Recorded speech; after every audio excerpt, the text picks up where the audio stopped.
Welcome, everyone. Excited to be with you today. We have a fantastic live event for you. Now, if you don't know, I've been in field marketing for many years, so this conversation is near and dear to my heart. We're going to be talking about using out-of-home ads to elevate your event strategy.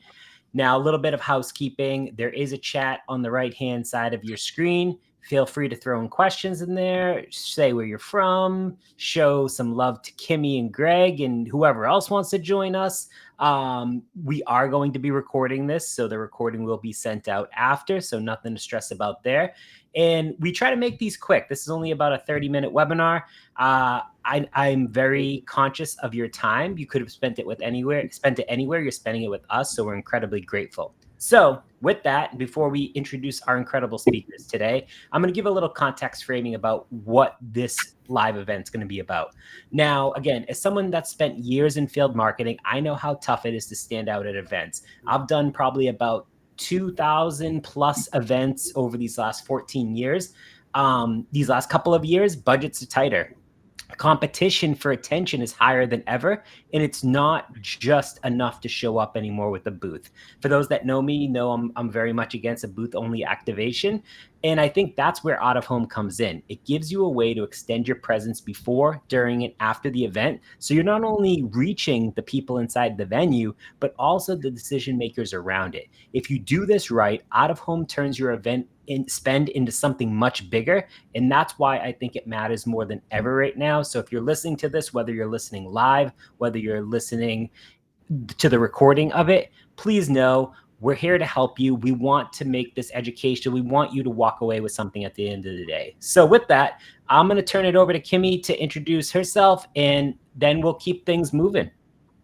Hi, everyone. Thanks for having me today. So very quickly, most of my time spent in tech has been focused on events. I currently lead the AI Leaders Forum program as part of our strategic events team at Ryder. But I've also held roles in, other areas such as virtual events, webinars, paid media, lifecycle marketing. So pretty much have been all around marketing, but definitely love events and now also out of home. Love that. Thank you. Excited to have you join us. And Greg. Yeah, Greg Wise. I am a co-founder and CCO here at OneScreen, and we are, of course, a lot of you know, we are modernizing the out-of-home space, and excited to talk today. And Kimmy, it's a pleasure to have you a part of this. Thank you. So glad to be here. Amazing. So if you have questions, feel free to throw them in the chat. We're going to infuse those throughout. We don't want this to be where you have to wait till the very end to get your questions answered. We want to make this conversational. There's no slides. There's no death by PowerPoint. It's just a conversation today. So with that, let's start to kick things off. We're going to talk about why out of home for events, big picture. So Kimmy, I'm going to throw this over to you first, but what made you first decide out of home was right for the larger flagship events at Ryder? Well, to be completely frank with everyone, it was really driven by budget and the question of where can we get the biggest bang out of our, dollar. We started testing it with our flagship or tentpole events with out-of-home campaigns. And we found that it not only was beneficial for the brand, but, we were hearing it from our attendees and anyone that would attend our event, like, oh, hey, I saw you the other day, or even during the pre-registration process when we're just inviting people, via email between my sales team, and, they'll drop a quick note like, oh, we saw you at a bus transit shelter or something, or a light rail wrap, etc. So, just having that like little bit of feedback that was also helping people get familiar with us before we actually got them to the event to actually hear from us was very beneficial. And it's something that we've really doubled down on this year. Love to hear that. Now, Greg, for you, you've been in the industry and in the business for a long time. You've seen lots of incredible things. From what you've seen across different clients, why are more teams adding out of home into their event plans in 2025? So I think we've seen a couple things. So one, the way we're communicating to clients, prospective clients, has shifted quite a bit in the past 3-4 years, especially since the pandemic. I think what that did for us has sort of catapulted us into this in real life motion, if you will. And so events are back in a big way. And with that, think one of the biggest shifts here is that events are no longer just about the people inside the four walls at that point of time. I think a lot of marketing leaders are feeling the pressure to prove reach and ROI. And if they're only spending inside the expo hall, for example, or the conference center, you're missing, 90% of the potential decision makers who are potentially in that city for the week, or your audience, your ICP that actually lives in that market that might not actually be attending the conference itself. So, out of home gives you a way to sort of own that whole environment, airports, commuting routes, restaurants, and obviously inside the venue as well. So you're getting out of home baked into more event playbooks now. And it's actually not as an afterthought anymore. Love that. Completely agree. I wasn't at Inbound recently, but I saw lots of pictures of creative uses of out of home, and I will be going to Dreamforce in a couple of weeks. And actually, for myself, I actually plan to bring out of home into a piece of that, which I'm kind of excited about. So we'll be using one screen for that to kind of, take our out of home or my out of home experience and make it part of an integrated play. So excited to do some cool stuff there and infuse it into Dreamforce. Now, when we talk about what's working today, Kimmy, for you, can you share, for everyone that's listening, like, we love good examples, tactical things that we can walk away with and be like, wow, yeah, that's a really cool idea. Like, I'm going to try a version of that. Can you share any examples of a big event, maybe whether it's AWS or something that you've done where out of home really moved the needle that you saw from like start to finish? Yes, definitely. One of my favorite examples is what we did with the One Screen team at Cannes Festival of Innovation this past June. Did an airport takeover. We had a bicycle LED signs. We had walking LED signs. We even had an ice cream cart where we were giving away ice cream on the main boulevard there. And I heard from people that we had meetings with that as soon as they got off the airplane, they saw Ryder. As soon as they were in baggage claim waiting for their bags, they saw Ryder. And then we also saw, a lot of engagement with our ice cream cart. But what really showed me that moved the needle beyond, the metrics that was shared to us after the event was we had random people walk like 4 stories up to our hospitality suite at Cannes just to knock on our door and say, hey, I saw your sign down there. And it was really cool. And that was the first time that it was really evident to me how effective out of home is for these flagship events. And yeah, we are definitely going to continue on with that strategy. The ice cream cart was really, really fun. And it also enabled us to drive traffic. It was something that we could point people to, like, come visit us at our ice cream cart on social. We had invited guests to the ice cream cart as well. All of our signage was mobile at Cannes. So, bikes, walking signs, etc. And we were able to actually plan a route so that that signage would follow our big activations. Like wherever we had stage time, we would have the signage and the ice cream cart set up before and after. So people would walk into, the Hotel du Cap to listen to our CEO speak, but they would see the branding along the road, and then they would be, hit with the ice cream cart after the speaking session as well.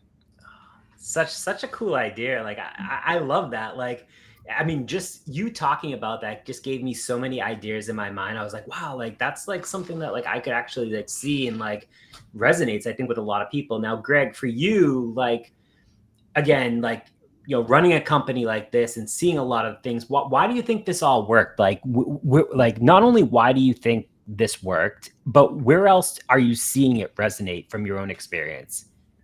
Look, I think the progressive companies, and Ryder is absolutely on top of that list there, are thinking about different ways to show up, period. And I think doing out of home in general, but especially around events, really signals maturity, growing company, fast, high growth. And you suddenly show up all over Vegas or San Francisco during a particular conference. People do assume that you're bigger than you are, and that perception can really shift sort of like how valuable the company is, and almost as valuable as just the impressions that you're getting. And I think the other thing too is that, thinking outside the box. I mean, Kimmy, what you just described, those alternative format types, a lot of people don't realize you can do a wrapped food truck. that you can have people walking around with branded backpacks or branded billboards, or you can do wrapped cars or wrapped trucks, LED trucks. The experiential part of this, so that you can actually have your message as close to the venue as possible, because a lot of times traditional inventory doesn't actually exist. And when I say traditional, I mean things like billboards. The other thing too is context is everything, right? And so use these moments where your entire audience that you want to reach is under one roof. That is the ability to use context, audience, and moments. And out of home is the only channel that you can do that. And Kimmy, what you just described is the impact of feeling like you're everywhere. It's unique, and doing something different outside the box actually resonates with people. Yes, and in at a festival like the Cannes Innovation Festival, we're tiny, teeny, in comparison to everyone else that has these huge beach activations. But we heard from so many attendees, and we even heard some refer to us as the darling of Cannes, because we just did this brand takeover and we were everywhere all at once. And the One Screen team was, the reason why we were able to be everywhere all at once.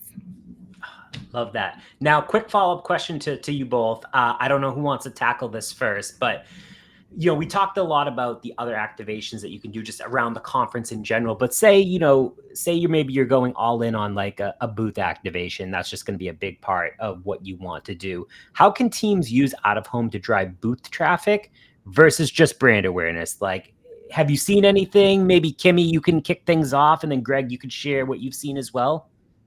Yes, it could be something as simple as just advertising your booth number within your graphic. It doesn't just have to be, a big brand flashy one-liner. It could be super tactical. Just use that call to action to drive traffic to your booth. Love that. Greg, anything you'd add? No, honestly, I think, Kimmy, you nailed it. Really, it's the pairing of the creative, the message with the context. Or the ability to hand something out, like a takeaway for someone. So if you are giving away free rides because you're wrapping, a bunch of Ubers in the market, and you're taking people to and from the conference center, or from the airport to the conference center, leaving something with the person, absolutely is another way to do it. But visiting booth number 342 for a demo or something like that is absolutely one way to get them there. Love it. Cool. Let's talk about budget and alignment. Because again, everyone's strapped with budgets these days. So Greg, kicking things over to you first, like, what's a good starting point for teams with smaller budgets? Like, what would you recommend to them?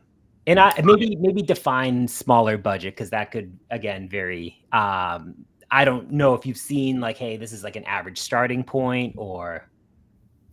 So it's a great question. It's the right question everyone asks. And here's the worst answer, that it depends. It depends on the size of the conference, depends on the market, depends on the seasonality.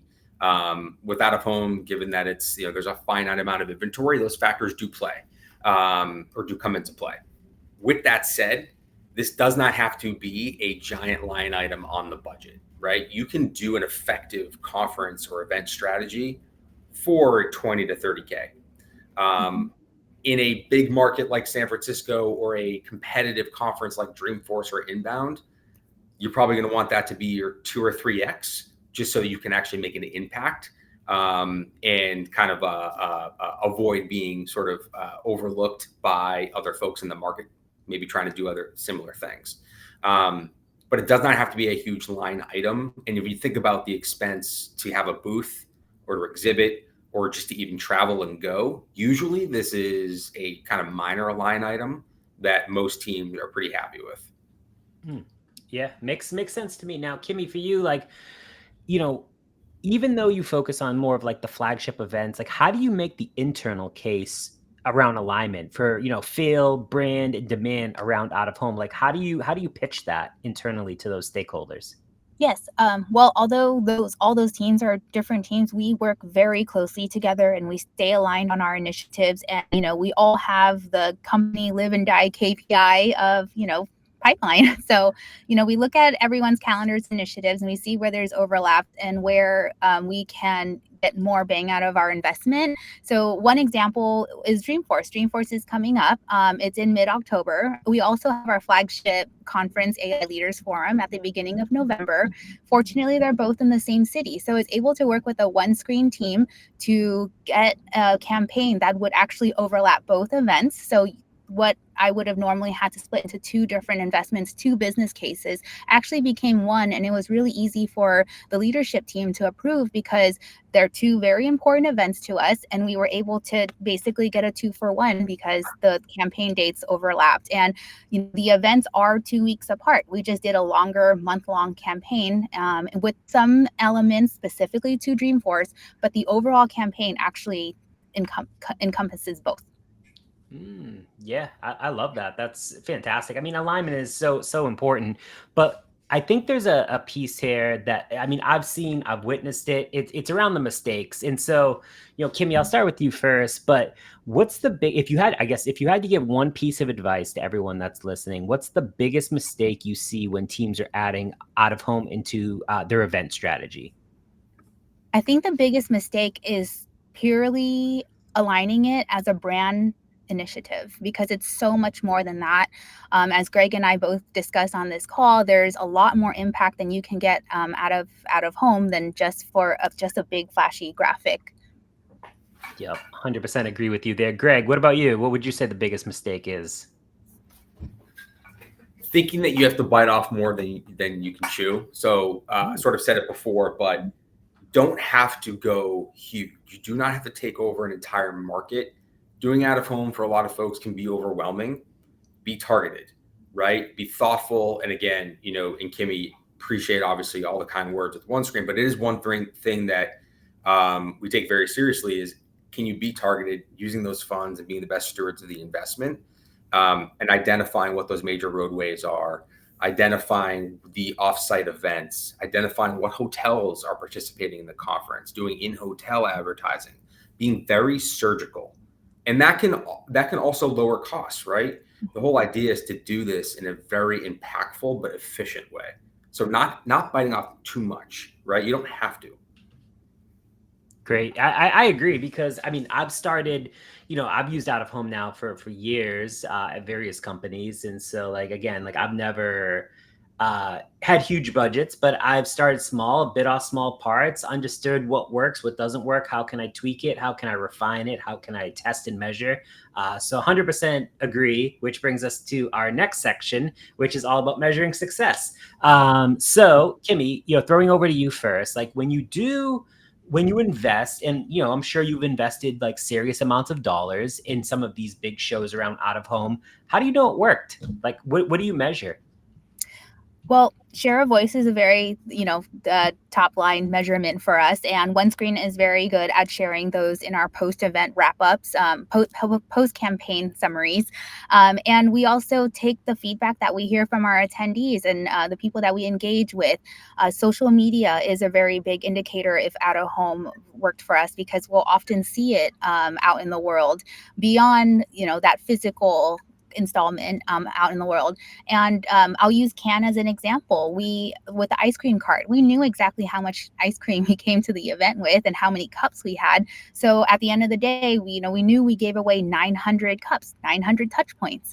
And that's how we measure our success. Love that. Now, Greg, before I get over to you, Hannah asked a question, Kimmy. How do you choose which events get supported with out of home versus not? That's a really good question. For us, we like to invest in what we call our flagship or tentpole events. Those are often our bigger investments. Those are the ones that we want to show up big at. Like Greg mentioned earlier in a call, a really good out-of-home campaign can make a company look a lot larger than it is. And that's what we're trying to do when we're showing up at these shows like Dreamforce, AWS reInvent. We know that we're, smaller at those events with these big, huge companies around. So we need to make the most out of our money and get, the most impact and brand presence that we can. 100%. I agree with you. A random side story. I used to work for a company called Alice. They were in the gifting and direct mail space. And we were a marketing team of, I think at the time, like maybe 4 people. And it was so funny. We did a lot of different experiments, out of home being one of them. And I would get stopped at conferences all the time, be like, oh, you guys put out so much like amazing stuff. You must have a marketing team of like 25, 30 people. I was just like, no, it's actually just 4 of us. Like we're all just wearing the hats of so many different people. And what you just mentioned, like it's just so true. I've lived that like so often, and it's a great comment, and it makes you feel happy when people say that to you. So love that. Greg, going over to you, what measurement frameworks do you recommend before, during, and after the event when you think about out of home and event strategy? So I think you just laid it out perfectly, which is there is a life of this event, right? There is a before, during, and after. That is critical to understand, because the before, you want to set a baseline for things like branded search, web traffic, and of course, just overall social buzz, if you will, during the actual event itself, like the 2, 3, 4 days, whatever it is. You can also track exposure with mobile IDs. So geofencing a conference center, taking those mobile IDs.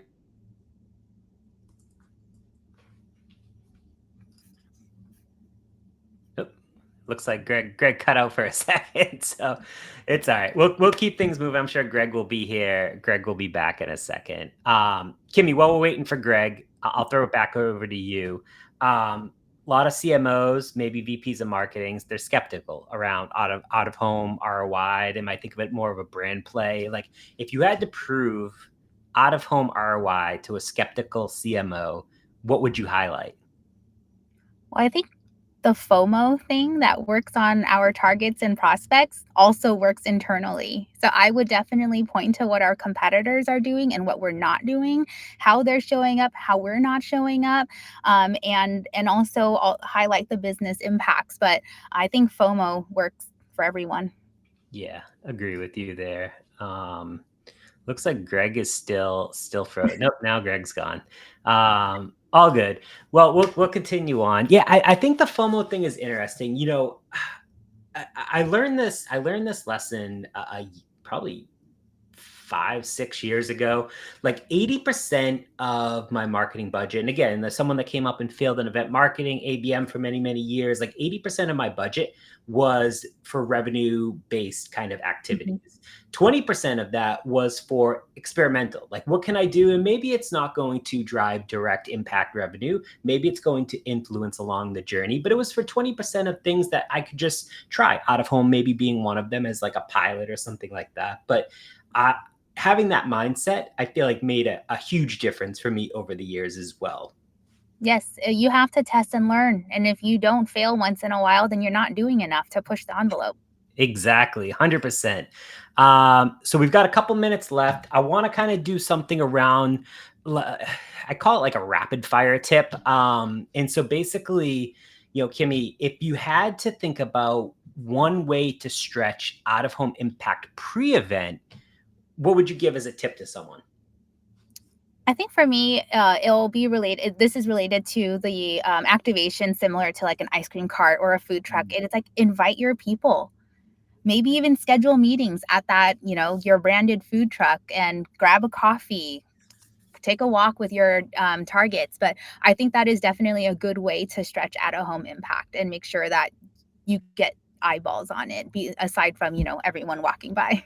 Yeah, 100%. I actually did this really interesting thing. We rented out elevators at one point, and so like everyone had to ride the elevators up, and so we had a bunch of different activations around that. But what I would do is I'd be like, "Hey, are you willing to film a segment with me?" And it was just my cell phone, but I'd be like, "Hey, let's go hop in the elevator. We'll walk up and try." I know what they're going to see. They don't know what they're going to see, but I would capture it on my cell phone. And it would be so interesting to get prospects kind of like, oh, wow, like, hold on, like, this was kind of cool. It was like, but you caught it in an unexpected moment. So they were raw, like they were super authentic about it. And it was a really cool experience to see that kind of like pre-event and even during the event as well. Last question for you before we wrap things up is, Now we talked about pre-event, one way to kind of stretch that. What about post-event? What's one way you could stretch out of home post-event? So post-event, I actually haven't really put too much thought into this, but that is a very interesting idea.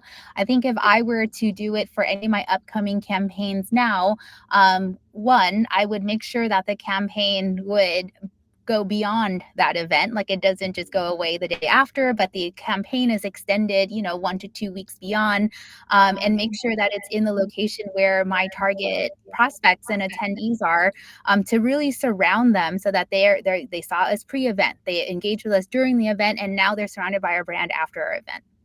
Yeah, I agree. I think like for me, like if you have kind of the big rocks as a company that you say like, hey, listen, these are our quarterly themes or first half, second half, and like you're tying everything into an integrated marketing play. It's like so often I've seen events being treated as a silo to the rest of the marketing organization. And it's like, all right, it sounds like you all have like really close relationships and in how you collaborate on things, which is fantastic. I think a lot of companies don't have that, unfortunately.